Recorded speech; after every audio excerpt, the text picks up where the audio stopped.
Hello and welcome to another episode of Inspired Women Gathering.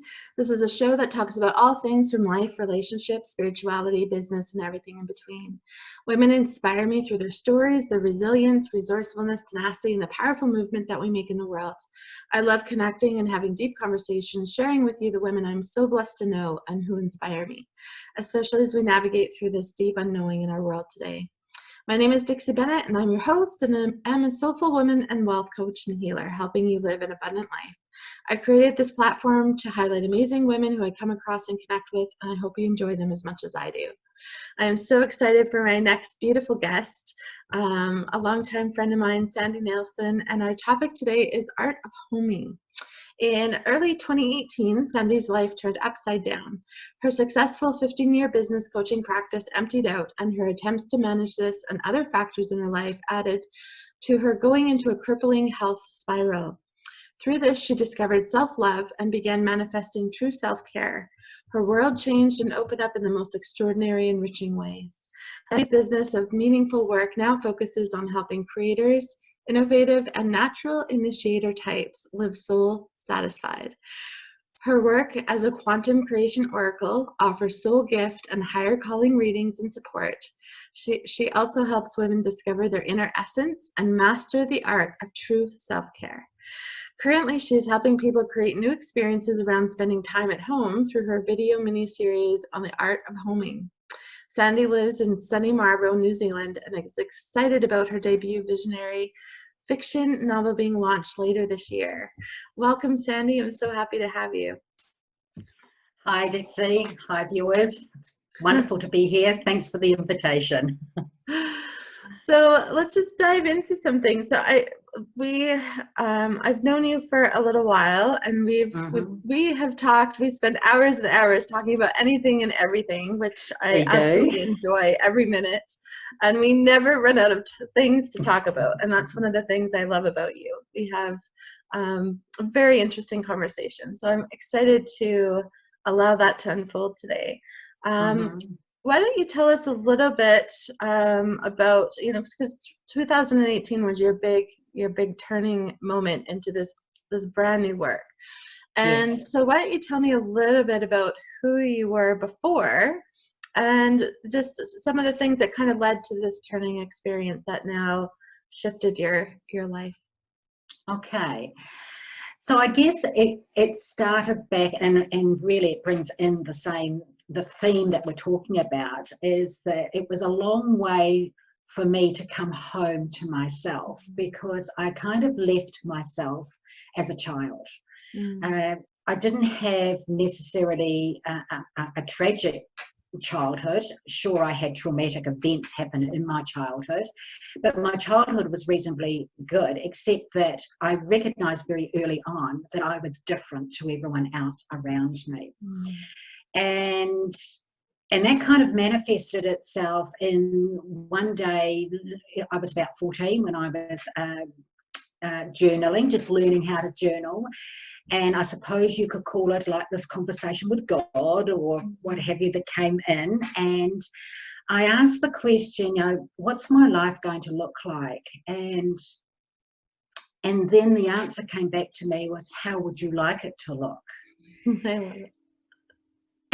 And then there was these 4 little mini mind movies that came, that just like flashed before my mind's eye.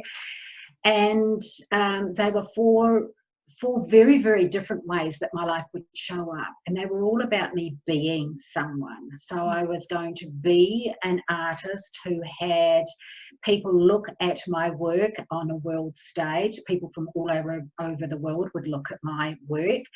There was going to be the next mind movie was me traveling the world and getting paid to travel, and I saw myself in uniform then.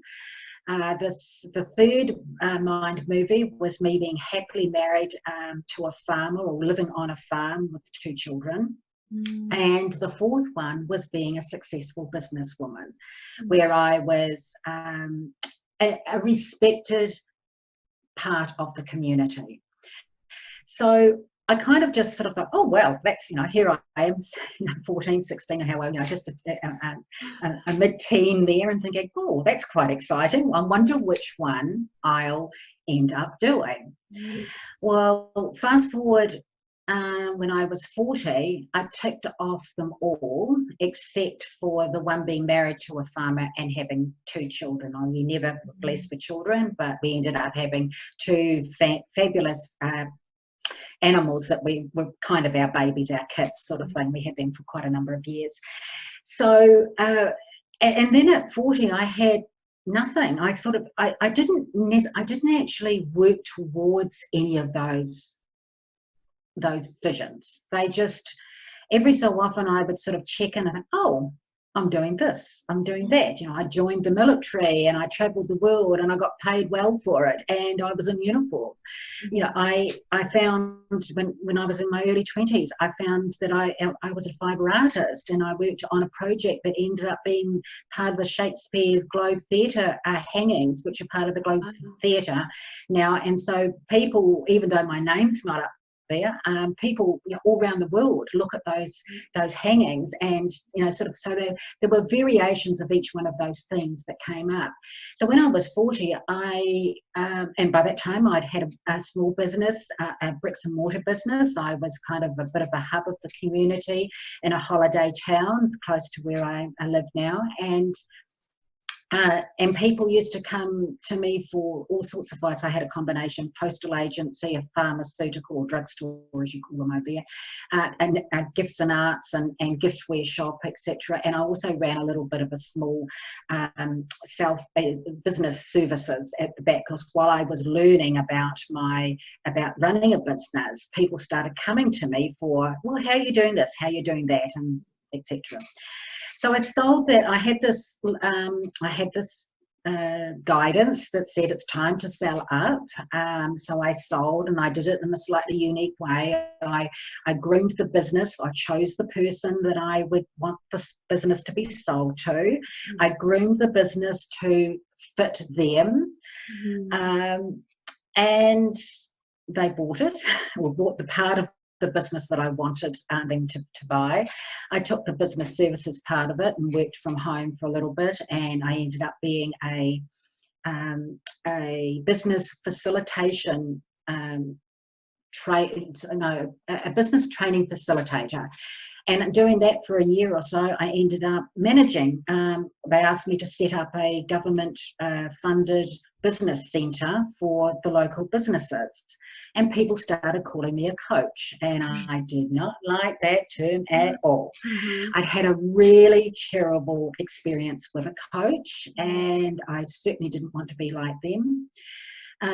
But I finally, there are things that I can resist very, very heavily, and one of them is the fact that I didn't want to be a quarter coach. But finally, after about 9 months, I got quite ill just then, and I decided to take 6 weeks out and really research what coaching was all about.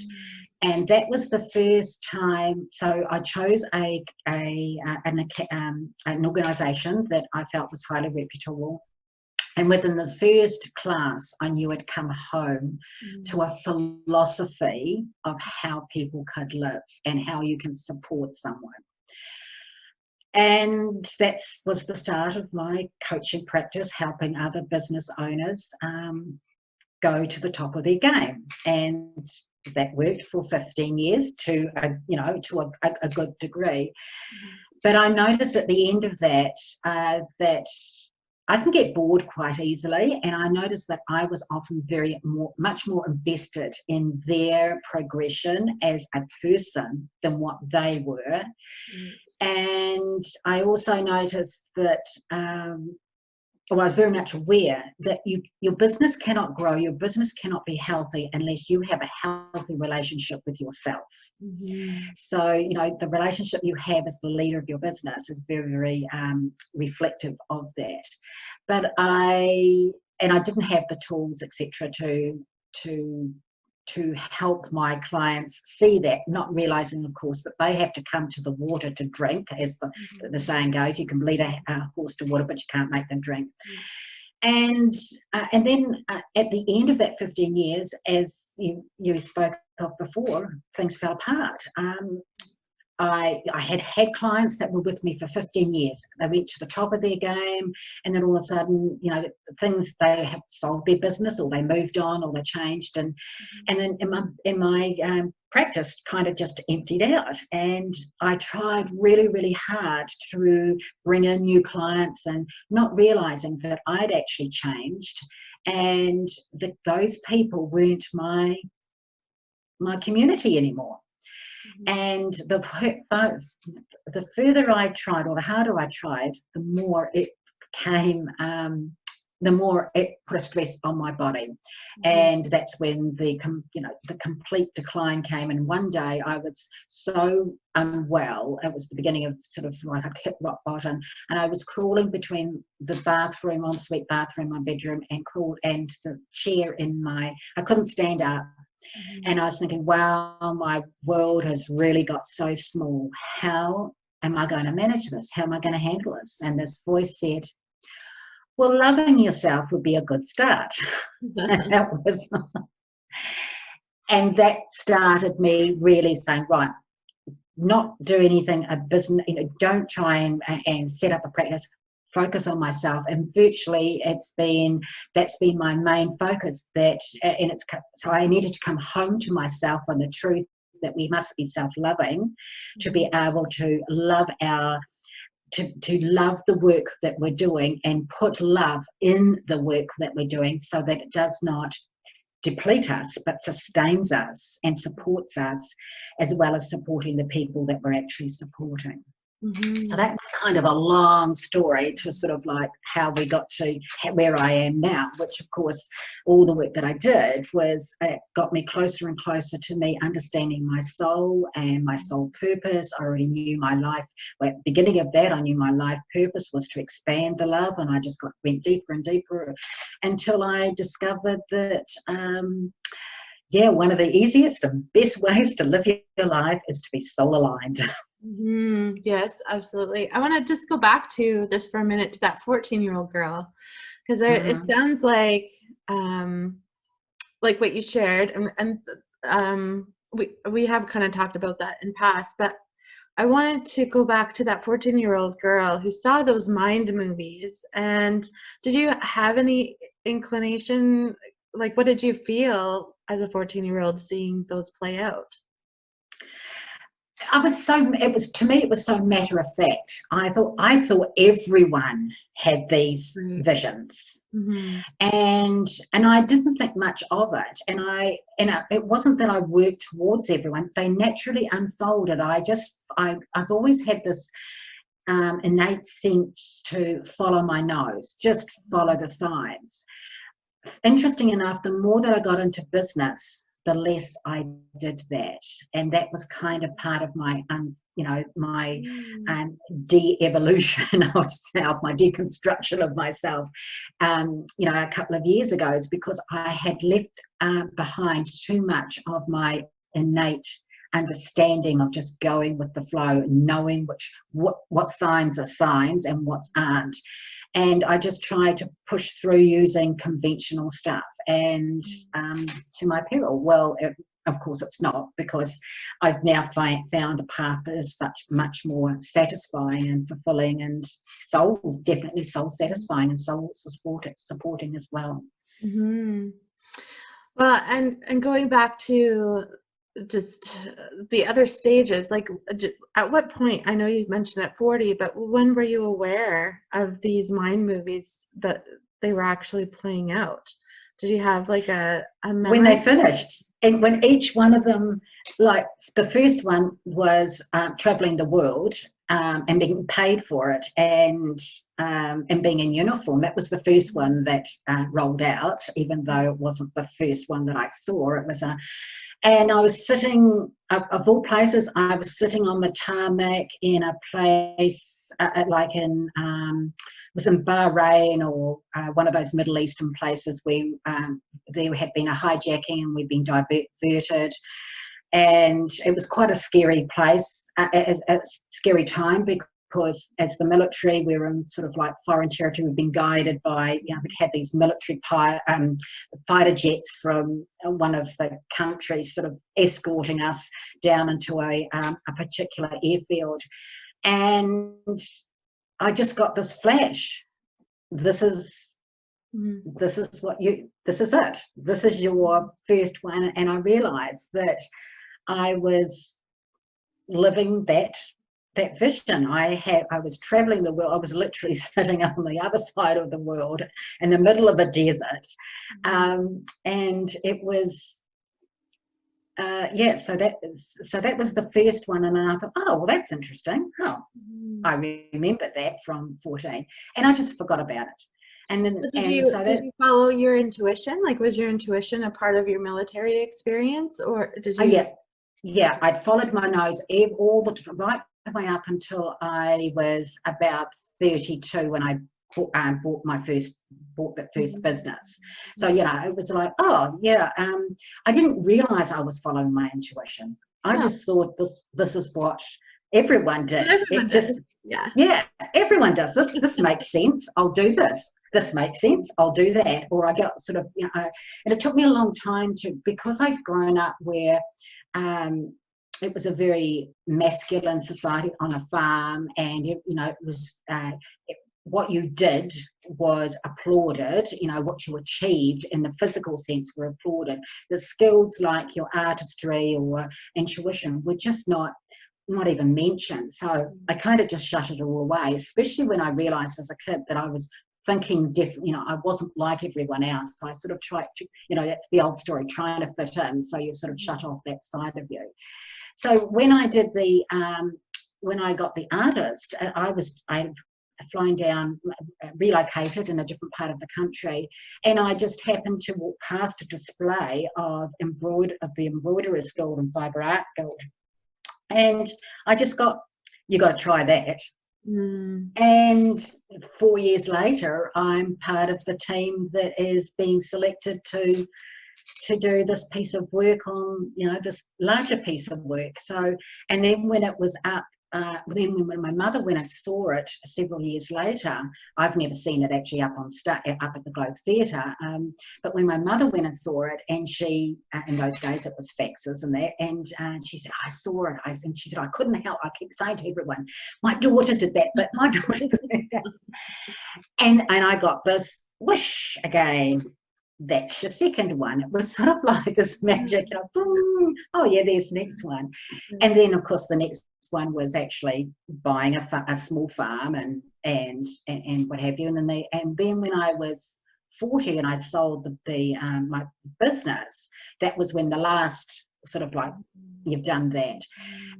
But that was also where I had no man's land. I didn't have anything. I didn't realize that those were my guiding lights to some degree, even though I wasn't conscious of it. And I had to find a new way to enjoy life. I'd done it so intuitively before, and it worked. And now I didn't have any, I kind of kept waiting for this next, download, this next series of mine, and didn't happen, So I had to make up, do things traditionally, because I just didn't. And then and of course I learned all the things that I needed to learn to be now where I am now, doing the work that I'm doing. So, and when you said that you kind of lost your way in the business world, there was something that switched, and you were trying to be conventional and force it and make it fit. Were you aware? Do you think that was an age thing, or was it just, because I think you said you were 32 when you started that business, and do you have an idea of where things kind of shut off, where you were really trying to push it and not really listening to the intuition? Yeah. Well, it wasn't until I looked back when I sold the business that I realized that I had you're pushing.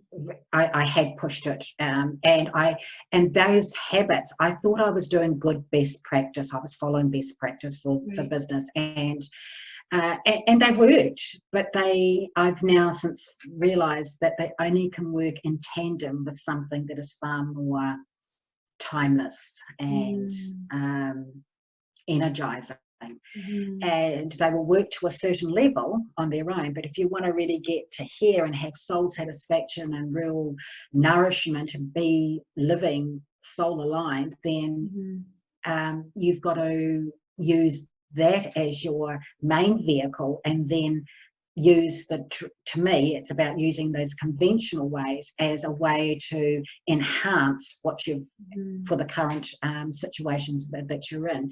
But you've got to have that foundation of I suppose spiritual alignment, that to me it's being divinely aligned in all of our beings, all aspects of us, being divinely aligned through our spirituality, through our mental aspects, through our physical aspects, and through our emotional aspects. It's not, but I didn't know that. I was just thought I was doing really good by following the teachers, the gurus, the experts of good business practice. And as I say, it wasn't until I looked back and I thought, ooh, yeah, they're fine, but they're not the be all and end all. You've got to have something underneath that. Absolutely. And I think that's so important. I think that's just the evolution of everything. We still need to learn a foundation. We need to learn best practices, because the people who are teaching us best practices know. But I do also believe that there's a different way of doing business, like you being in that forcing energy, and then recognizing that. And I was always asking questions like, why does this have to be so hard? It's just, you're pushing, it's about the numbers, it's about this, it's about that. And I just always questioned. I'm like, well, does it really have to be that hard? And living through soul alignment. And I teach that as well and live and breathe that. But tell me a little bit more, what does it mean, or when did you discover that it was better to start living it with soul alignment? Or how did you start bringing that into your shift of awareness, I guess? Right. Yeah. So that was really this, it wasn't the first time that God or source had spoken to me, or higher self had spoken to me but this, loving yourself would be a good start, was like, I'm not loving myself. What do you mean I'm not loving myself? I had no concept of what true self-love was.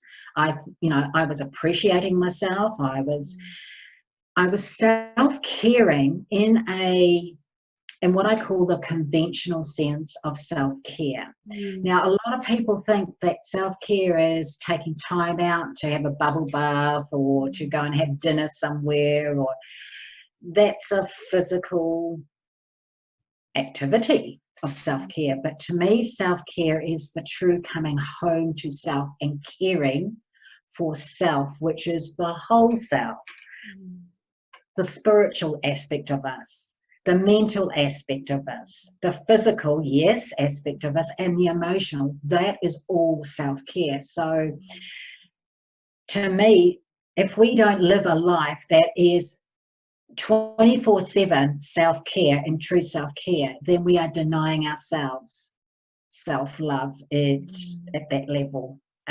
So that, yeah. Can you give some examples? So what does it mean to be into full alignment of taking care of yourself mentally, emotionally, and spiritually? Well, you put yourself first. I know that you like the saying, sort of, let your cup runneth over. And that's sort of, from a military point of view, that's the same saying as put your own oxygen mask on, or from an aviation point of view, put your own oxygen mask on first.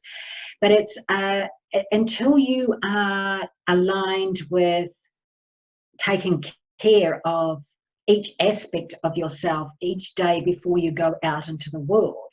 For me, you're making that day, and therefore your life, harder to live.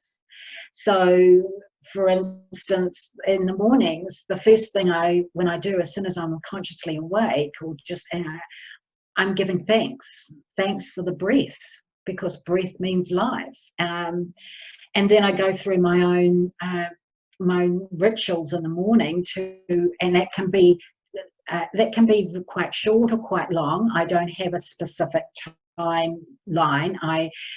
I recognise beforehand, at the night before, what I need to do when I need to wake up. I don't try not to set an alarm or anything like that. So I know this is kind of going off to what you're asking there, but this is it's allowing time at the beginning of my day to acknowledge those 4 parts and of me, and ensure that they are on point, that I'm together as a person. All parts of me are together as a person, because that's the easiest way for me to flow and trust and be the person that I want to be in that day. Because I set the night before, who do I want to be tomorrow? It's not about having or doing for me, it's about being. Who do I want to be? Yeah. I love that. Well, and I love, you always ask the best questions. It's turning it more into inner reflective, and it is very much, to me, soul alignment is about being. Who am I being in the world? Who am I being in my business?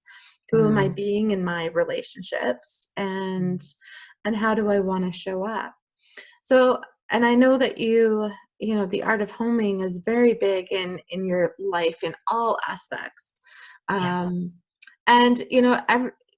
we don't have to do all of these activities, but I would love for you to talk a little bit more about even just your clothing, because we've talked a lot about that, and clothing numerology, and how that kind of ties in, because that's, to me, that's a big part of what I know to be true about you and how you set up for your day. Right. So when I discovered Pythagoras numerology, I recognise that each day has a personal day, which is a number on that day, and that number has a vibration which reflects a colour. I'd had my colours done when I was in my 20s, and in those, when I was earning lots of money, I was just travelling the world and buying all these delicious items, and then I realised that I'd bring them home and I wouldn't connect with them. I wouldn't wear them. Why wouldn't I wear them? So that's when I first found out about, clothing consultancy. So I had my colours done, as what they say. But then when later on, so probably about 7 or 8 years ago, I discovered through just doing some work with someone about my inner essence, as in wanted to show up and can be reflected out in our life as part of the support, the physical support we have. And one of those areas is our clothes, and we can actually have our clothes be a direct physical reflection of what our inner core essence is about, or wants to reflect that. And so I took that one step further and aligned that with the colour of the number of my personal day to what I would be wearing. For instance, today, you can't see me, but I'm wearing a teal green trousers. So and the earrings, and that's because today is a number 5 day, and number 5 days, even my ring that I'm wearing today is a green ring. So that reflects, I'm bringing in the energy that is naturally around me, that is vibrating as me and to me and from me in this personal day of a number 5, and having that and wearing that today allows me to just not only just think, oh, today's about change. Today is about things may just flip at the, anything can change at the drop of a hat, sort of thing, as they say. Change, 5 is about, for me, I just think of the word change. So, and so I can go with the flow today. I wake up and, oh yes, today's a number 5 day. I'll be wearing green, teal, or a bluey green of some sort, turquoise or something like that. And I know I'm going to be supported with the vibration that is behind that, or the energy that's behind that colour. And so I can come home to my core essence of who I am through that a lot easier. I know that, my clothing is, I've set myself up so that every item of clothing is a resonance of of me. I'm physically attached, they're visibly, but physically attached to me, energetically attached to clothing, because my clothing supports me. There's not one item in my wardrobe that does not support me. Mm-hmm. So that's why I started doing that Art of Homing little mini series, is because I realised that there are people out there who are going to have a different time or relationship with their home, because it becomes their office and their leisure and their everything, because they can't get away from it. And so it's not just about coming home and placing items and having items where they are best to be, but it's actually, in the bigger scheme of things, it's about us coming home to ourselves, our true self. Mm-hmm. So going back just to the numerology piece, how would people figure out, because I know Louise Hay has a book about Yes. numerology and color. Mm-hmm. And are you following the same Yes. Yes. So program? yes, Okay. same colours. Yeah. So that's the easiest one to actually, because she says it very simply, and it's a very small, easy book, and you can actually fill in the charts and things like that. So that would be, if anyone's interested in that, that would be a great resource for them to pick up, because everyone can just complete that. Working out what their personal year is, and therefore their personal day, and then look at their wardrobe and see sort of, to me, there's no decision making, or there's less decision making to happen. And there have been times when, because there's a couple of days where you can have a master number like 11 or 22. And I've been out, I've got in my car, I've been going to go somewhere, and I've got in my car and I've not felt right. And because I've been wearing what I thought was a 4-day, I've woken up in the morning and, oh yes, today's another 4-day, and so today's a green day, and I've put on something green, and I've just not felt right. And then I've done the check. It's a 22 day, so this is about wearing copper and metal and things like that. So then I've gone and changed. And sometimes it may be just changing the, because I wear a lot of very plain colours, neutral colours. It's just about perhaps changing my earrings, changing my rings, and changing a scarf. And I feel so much better. I feel the support of that particular vibration in my life. I love that so much. I know for myself, I dabble in it. I don't, I'm not a huge student of it, but I do think about it actually with bigger events and different things that I have done. And I noticed, I went to I was speaking at a conference a couple years ago, and, it wasn't too far from it was a weekend conference. And so I had to go. It was a couple hours just away from where I live. And I couldn't decide what to wear. And so I just threw a whole bunch of clothes in the suitcase. I'm like, I'll figure it out when I get there. I have no idea. And I had just been introduced to Louise Hay's, this book about numerology and colors. And I thought, could it be, like, is that a real thing? I don't know. And so sure enough, I figured out my numbers and I did it. And I had all the colors in my suitcase that matched that particular day. And it was actually an outfit that I had never worn before. And it felt so good as soon as I put it on, and I went out on stage, and I just felt magnanimous. Everything just felt so good, so aligned, so the feeling was amazing. Yes. And you know what? I went and put that outfit together again for just a random thing. There was no energy to it. It didn't feel good. It didn't feel right. It didn't feel, and I've never worn that outfit together since. But it just happened to be, for whatever reason, that combination in my suitcase, and it was a jacket I had never even worn before, which was kind of funny, especially doing a big event. But I really felt the energy of it, and it was so powerful. And so I play with it more so for myself when I'm doing bigger, important things. But I also do feel it. Sometimes I'm changing my clothes like, 5 or 6 times. I'm like, why don't I just feel Yeah. right in anything? Yeah. And, Yeah. it's a great reminder that to go back and look at the essence of Yes. the clothing and vibration, Yes. that I'm putting Because on. it goes further than just the colors, because there may be an aspect of that particular garment or the jewelry Mm. that speaks to the resonance of your core essence that wants to be expressed at that particular time. Right. So this is why for me, it's so important that people understand how their can describe and know their core essence, because then they can go shopping, for instance, and think, right, well, I know what I'm looking for from a core essence point of view. I know what you can work with your colours too if you've had your colours done, and you can choose things and know that they will support you when you have that desire to go and touch them and bring them to you and bring them home with you.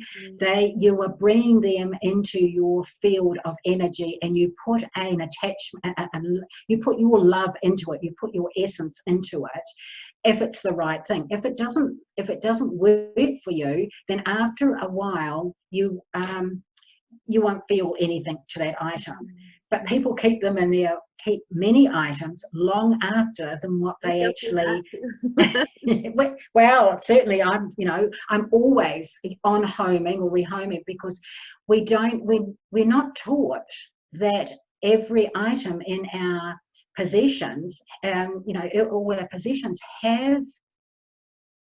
have a season and a reason to be with us. And if we don't know what that season and reason is before we bring it in, then we can hang on to it for the wrong reasons. Right. And so so for instance, you are a writer, a journaler, you do journaling every day. If you don't have a particular, so for some people you can write on anything. Other people, they will journal more on particular journal books, diaries and things like that.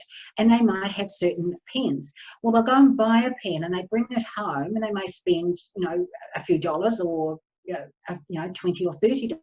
If that pen does not resonate with them at their core, they won't use that pen. They'll go looking for something else. So then all of a sudden you end up having 6 or 8 pens in the house, but you only use one particular one. And we're not taught to actually on home those other ones. We think, oh, well, if we spent money on it, it's still got ink in it, we might as well use it. But we don't use it. And therefore our energy gets attached to things that are not supporting us in the highest way. So that's why homing is a little bit more about, it can be our possessions, but it's actually about us being in full self-care of what we have around our environment, what we put on our person, even what we eat, and what we do. It's the whole full gambit. But a great way to start is, of course, is our clothes, especially as women, because most of us have a liking for certain clothes, and the reason for that is attached to our core essence. Right. Oh, I love that description. How clothing is attached to our core essence. I know I've been actually going through more of my drawers, just being, mindfully at home. Yes. And I've started kind of pulling things out that I'm like, I haven't really used this in a long time. When was the last time I used it? Do I need it? Do I want it? Does it bring me joy? And so I've been separating things out and cleaning out my drawers and just simplifying, because I live pretty simply regardless, but I still have things that, as I keep doing layers of it and just keep going deeper and deeper and deeper. And I've been finding, utensils for my kitchen to, yes, things in my drawer, extra plugins or extra, I'm like, oh, what's this? What is this for? Do I really need it? And so just, I've been creating my little piles of things that are ready to go out of the home, once we're back into the living world. yeah. See, you can also take that one step further and ask the items. If you're not sure, ask the item itself. Where do you need, where's home for you now? Right. I love that. Where's home for you now? That's such a good one. Yeah. So it can be, if you've got something, for instance, I love vases. And so I move them around the house. And when I know that they no longer work in that particular area, I'll go, where is home for you now? So they may be rehomed or it's somewhere else in the house, or replaced somewhere in the house. And then when I can't find a place, I know that, is it time for you to be, your home is beyond my caretaking. So beyond my care, yeah, it is. Okay, so then it goes to charity. So I know that it's had its, that I know I can bless it and say thank you for serving me in my life. You've had a purpose. Your purpose is now complete. Your mission complete.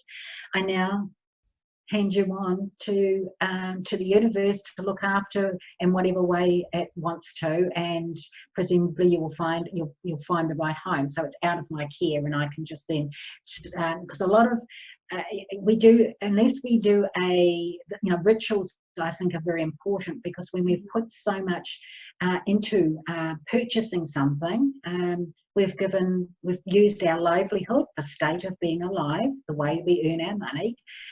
We've put that in often to buying something, and then that actually holds us tethered to that item unless we're actually very conscious of where its home is and when it's time to move it on. And when we can give a ritual to it, a little ceremony, and let it go, even if it's letting it go to the rubbish and going to Mother Nature to look after, then we're completing that cycle for that item in our care. And that's part of the caretaking of abundance. Yes, I agree. So tell me, how would you apply that to business? Exactly the same way. Fresh eyes, I like the term fresh eyes approach, is that if we don't look at our business as if we had just purchased it from somebody else, then it's too easy for us to do the same old thing.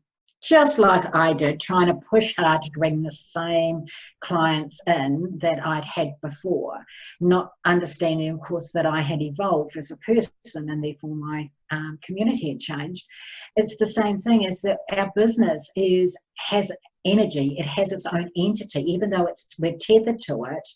It is, for me, we are the captain. It's like, I like the analogy of a ship and its captain. The ship cannot go out of port without a captain or someone to sail it out of, to sail it. There are between it, they're not, you can't be a captain without a ship.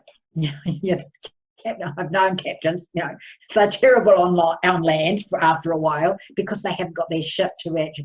So there's this partnership that happens, and it's the same with their business. So the business needs the captain to actually direct it where it needs to go. But if you're using your business in the wrong form, you're like using it like a ship, you're trying to be it, it's a passenger ship and you're using it as a cargo ship or something like that, then it's not going to fulfill the purpose that it was there for. So having that attachment of not understanding the energy that is behind the business, being and having a partnership with what your business is about, and knowing that it will change, certainly in this particular time, and certainly for us people who have only one or two people running the business or in the business. Any business that has less than 20 people in it has a far better way of navigating what's up right now than the bigger businesses. Just like if you had a dinghy and a super yacht. Now the super yacht, it's got a lot more power, but for it to change direction will take longer than what the yacht, a little dinghy can. You just yank the rudder on it, and off you go in a different direction. And smaller businesses, you know, businesses like you and I have, and that are a lot easier to change direction when the conditions come up. So it is about us always looking at fresh eyes. Our business is about creating, business is about creating. Business is about livelihood and providing a solution. So when we come back to the fact that what is the solution that our business is here for, Right. we can make a lot easier decisions about what we need to be doing as leading our business forward to do what it needs to be. And you know me, I call my work in the world my BMW, my business of meaningful work. I'm even resisting now just calling the work that I do a business, because I just see it as the business of meaningful work. And when I put it in that container, I free up the constraints. It allows this part of my mind to actually, I'm not a business. I don't actually have to follow the rules of conventional business. I need to use them when appropriate. But now it's about me using me as a vehicle to share my gifts in the world in the best possible way through the business of my meaningful work, through that container.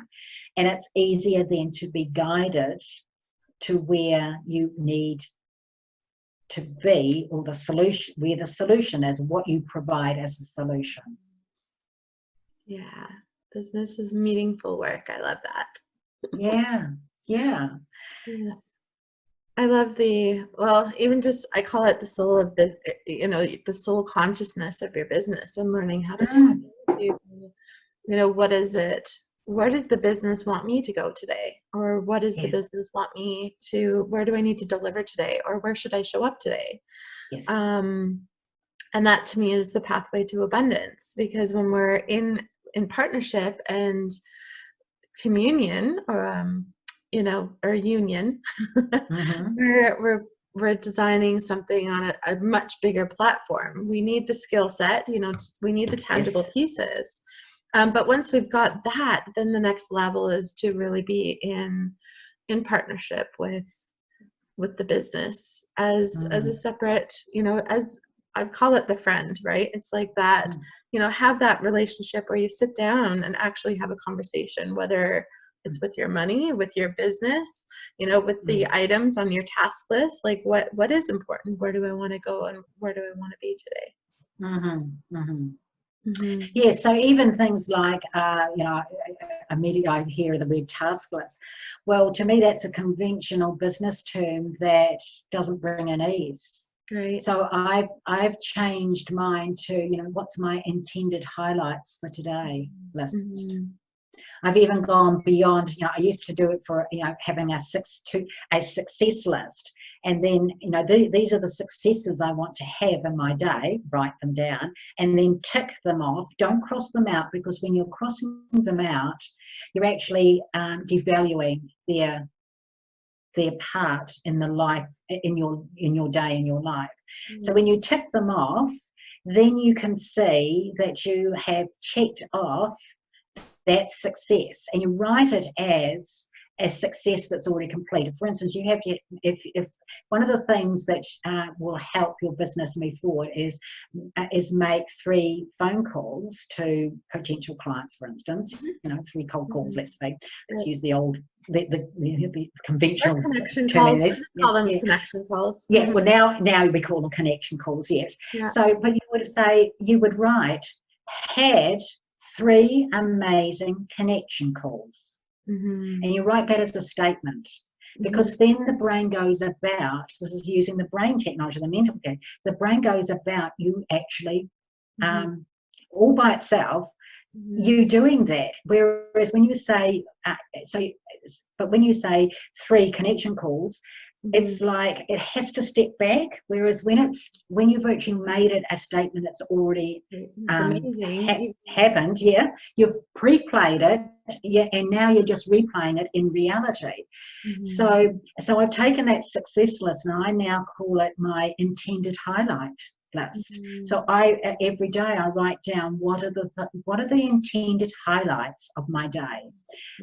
Who do I want to be in my day? So and that's not just in my business, that's in my whole life. So I want to be a good caretaker of my body. So that means had a beautiful 30-minute walk today. Right. Or a 30+ minute walk today. And then when I'm out there, if I know that I've got 40 minutes, then I can do 40 minutes. It's sort of like, and then I can look at where were the highlights that actually came about. So that's, to me, is about the ease and flow and being drawn forward rather than trying to push ourselves forward to do things. And we don't have to do anything. People say we've got to or we should do. Well, actually, the only thing you need to do is allow breath in your life. Exactly. And everything else that's what I learned, crawling on my bedroom floor, is that all I wanted to do was actually ensure that I had the next breath, because the next breath meant I was still alive. I was so weak, and I had no idea if I was going to make it through the night. It was about 8 o'clock, 9 o'clock at night, and I didn't know if I was going to wake up the next morning. And and that was, the brain playing its own little games there. And I got down to, okay, what's the next breath? What's the next? And it's the same thing in our life. How do we take our breath and move it forward with what we want to bring about in our life today? Because our life is today. We're living our life right now. It's not something out in the future. It's right now. So if we think about, this is my life right now. What am I doing in my life right now? I know we go quite a way. We spread our conversation, don't we, Dixie? No, this is so good. We covered a lot of really beautiful things. So we're just coming to the end of our time, and I just want to wrap up with do you have any last minute thoughts? I love how we talked about the wardrobe, we talked about numerology, we talked about, homing and taking care of yourself and your breath. Homing your items, homing in your business. We did cover a lot of really, really awesome pieces today. So I'm so grateful for your time. But anything else that you want to mention as we wrap up? Well, I would just invite whoever's watching this to just to spend a couple of minutes every day asking the question, where am I at home? In my life, in my business, in my relationships with, whatever, where am I at home? Because that's a lovely place to start to build even more fabulous life than what we've already got at the moment. Awesome. Well, thank you so much, Sandi. I so adore you. I love our time, and you definitely helped me come to a deeper place of home, both in our relationship, but also just in understanding my energy and the things that are around me, and I've taken definitely more pride in what I do have and where it wants to be, and really listening, just deeper listening, even to the colors in my bed, that's definitely, I've been paying more attention even lately, where, I have these sheets that, I love the color, but I hate the material. It's not that I hate the material, it just doesn't, it's like, it's okay. And then I have these other sheets where they're just like, I love the feel, I love the touch, I love the, just the color that wraps around me. So supportive, those. Supportive. And just really seeing how that plays into all different parts of it. So I appreciate your wisdom, and thank you so much for your sharing today. My absolute pleasure. Thank you, Dixie. So thank you so much to our viewers for watching, and I hope you found some great value. I know I always do and get reminded of new things, and I would so love to invite you to continue the conversation. Post in the comments below what inspired you, and share this out to your community so that we can continue to bring hope, light, and love to the world. And I'll also be putting a link just down in the bottom of how you can connect with Sandi. She is such a fabulous lady. So until next time, abundant love, and we'll see you soon. Bye for now.